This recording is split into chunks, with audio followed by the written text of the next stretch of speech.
দুপুরবেলা কারেন্ট ছিল না বলে কালকে রাত্রে কারেন্ট চলে গেছে, আজকে সারাদিন কারেন্ট ছিল না, তাই দুপুরবেলা ভিডিও করতে পারিনি।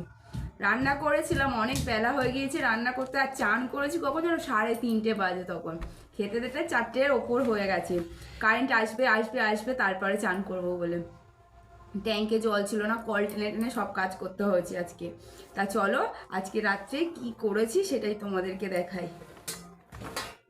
এই দেখো, দুপুরবেলা মানে মাংসের তরকারিটা গরম ছিল আর ভাতটা না পুরো ঠান্ডা হয়ে গেছে, একদম খেতে ভালো লাগে, একদম তরকারিটা পুরো কি রান্না করেছি বোঝাই যায়নি।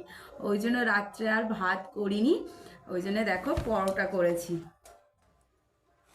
আটা আর ময়দা একসাথে মাখিয়ে পরোটা করেছি, অল্প ময়দা ছিল, আর ময়দা তো সবসময় খাওয়া ভালো নয়, ময়দা খেলে অ্যাসিড হয়, ঠিক আছে, ওই জন্য ভাবলাম আটা রয়েছে আজকে এনেছে, আর ওই যে আটার ময়দা মাখিয়ে একসাথে একদম পুরো নরমেই দেখো, অনেক গরম আছে, হালকা গরম আছে, অন্য কাজ করছিলাম বলে একটু দেরি করেই খাচ্ছি। আর এদিকে হচ্ছে চিকেন করেছি, আবার চিকেনটা রাত্রে না গরম করেছি, ঠান্ডা হয়ে গেছিলো, ভীষণ পরিমাণে গরম, দাঁড়ান তোমাদেরকে দেখাচ্ছি।